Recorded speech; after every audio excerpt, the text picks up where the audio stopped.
कोरेगाव तालुका समन्वयक म्हणून मी काम पाहतो.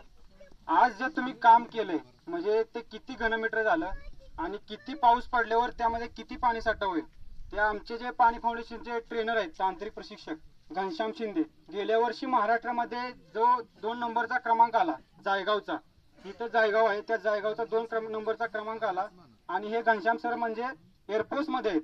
एअरफोर्समधून सुट्टी घेऊन म्हणजे सुट्टी घेऊन ते आपल्या प्रशिक्षण देतात लोकांना.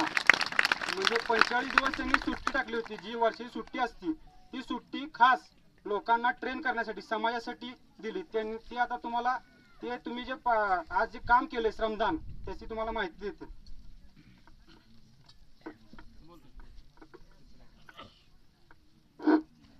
सर्व श्रमिक मायबापू आणि बंधू भगिनींनो, सर्वात पहिल्यांदा तुमचा आभार की तुम्ही एवढ्या ऊर्जेनं आणि एवढ्या संख्येने इथं उपस्थित राहिला.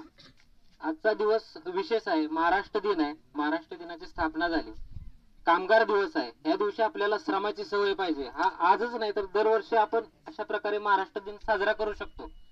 आणि जी मंडळी मुंबई पुण्यातून आलेत त्यांचं खरं तर आपण विशेष आभार मानलं पाहिजे की जी लोकांनी कधी कुदळ फावडा हातात पकडलं नाही किंवा जी एसी मध्ये बसणारी लोक आहेत ती इथं का आली. पाणी फाउंडेशनचा उद्देशच आहे की एक लोक चळवळ तयार करायची.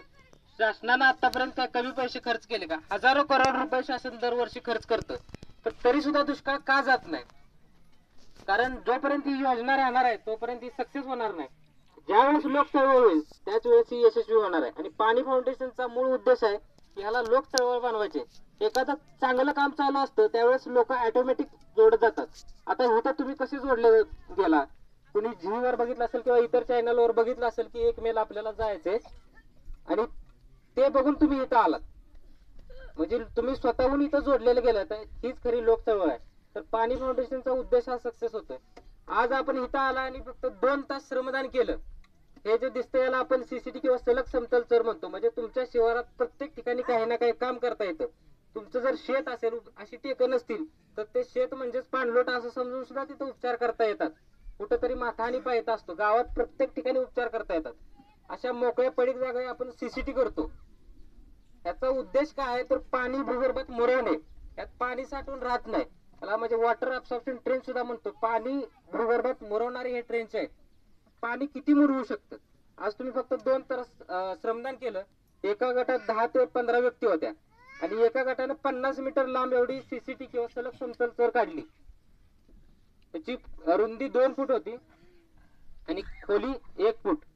तर ह्याचं जर आपण घनफळ काढलं तर 9 घनमीटर एवढं काम तुम्ही फक्त 2 तासात केलेलं आहे.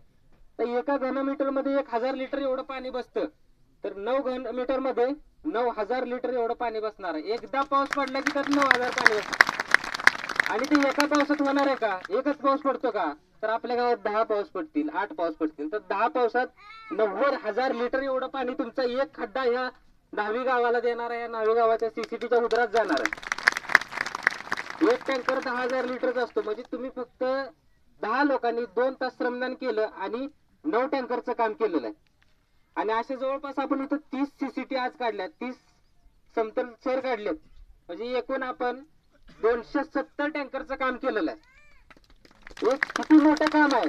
ज्यावेळेस गावात पाण्याचा दुष्काळ असतो, पाणी नसतं, गावाला किती त्रास व्हायला लागतो. टँकरसाठी 2-3 महिने हलपाटे घावे लागतात.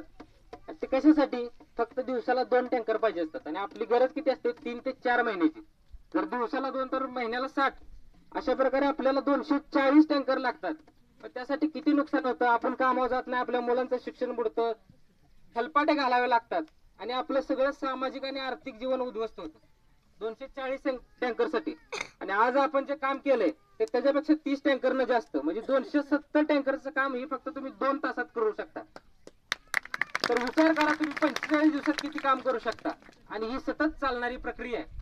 ज्या ऊर्जेने तुम्ही आज काम केलं, म्हणजे न्हावी बुद्रुक गावाविषयी वेगळं सांगण्याची काही गरज नाही. टीव्हीवर आपण बघतोच. मागच्या वर्षी सुद्धा त्यांनी 55 LBS घेतले होते. म्हणजे 2 तासात 55 LBS घातले होते आणि मागच्या वर्षी सुद्धा चांगलं काम केलं. तर आता आपलं हे जे गाव आहे ते टॉप 10च्या यादीत आहे. म्हणजे महाराष्ट्रात पहिल्या 10 मध्ये आहे. आणि मला निश्चितच विश्वास आहे की असंच जर आपण काम केलं तर आपला महाराष्ट्रात पहिला नंबर येईल. वॉटर कप तर बक्षीस देईलच देईल, पण ज्यावेळेस वरून राजावरून पाऊस पडेल त्यावेळेस आपलं गाव खऱ्या अर्थानं सुजलाम सुफलाम आणि पाणीदार होईल. अशाच प्रकारे काम करा आणि इथून जे पुढचे दिवस राहिले त्यासाठी पाणी फाउंडेशनच्या वतीने मी तुम्हाला खूप खूप शुभेच्छा देतो आणि थांबतो. धन्यवाद.